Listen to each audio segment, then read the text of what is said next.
L'action du détaillant Levi's.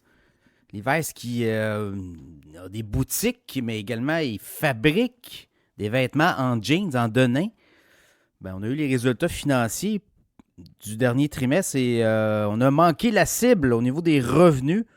Et ce qui a fait plonger le titre, là, je regarde le titre ce matin, à la bourse plonge de 16%.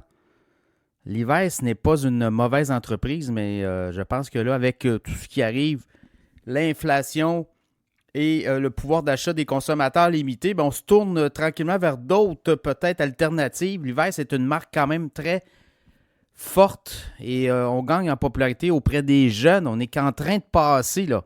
C'était une marque qui était forte des années 80, 90, 2000. Il y a eu comme un déclin et là, on revient à la mode. On cible davantage les jeunes, mais quand même, les produits ne sont pas donnés non plus. Donc, ça fait en sorte que s'il arrive un coup dur, ben, les consommateurs se tournent vers d'autres options. Et il y a beaucoup d'autres options, là, quand vous regardez. Beaucoup de compétition, notamment chez des détaillants rabais en ligne qui offrent des produits en denim à des prix beaucoup moins élevés.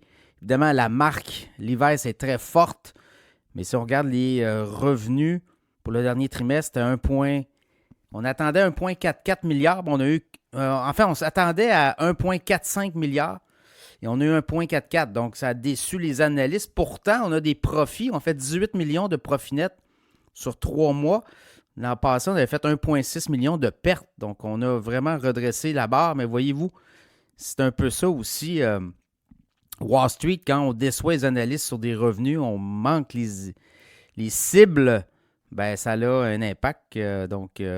Voilà, c'est les ventes en baisse quand même. Et ça commence à inquiéter un peu les analystes. Et là, on vend le titre massivement. Puis je regardais les analystes très partagés sur Levi's, là, sur 12 analystes qui suivent le titre. 6 recommandent l'achat, 6 disent attendez un petit peu. On va voir plus clair éventuellement. Quand même un titre qui était à 16 il y a un an. Ben, en fait, peut-être 14, 15 il y a un an. Début d'année, 16 on est monté à 24 récemment, mais là, on se fait ramasser. Baisse aujourd'hui là, de 16, quasiment 17 19,22 $. Donc, c'est un titre à surveiller qui pourrait rebondir éventuellement. Et on augmente le dividende aussi. Hein? Donc, ça, c'est intéressant pour les chasseurs de dividendes.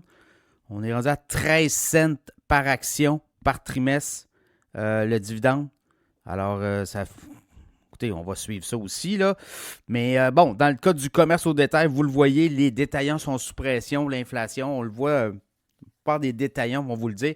C'est difficile, l'environnement très difficile, l'inflation qui, dans certains cas, repart à la hausse. On le voit au Canada et on doit aussi composer avec des revendications de travailleurs. Donc, dans le cas de Levi's, c'est une entreprise très bien gérée. On a une nouvelle CEO aussi, une nouvelle PDG qui est arrivée en poste récemment. Donc, elle aussi doit se faire la main.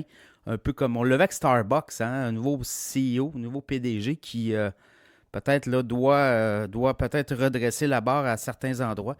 Donc, ça sera à suivre. Je regardais aussi les ventes en ligne chez Levi's.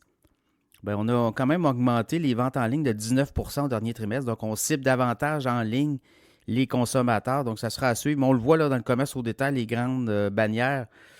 C'est un petit peu plus difficile actuellement.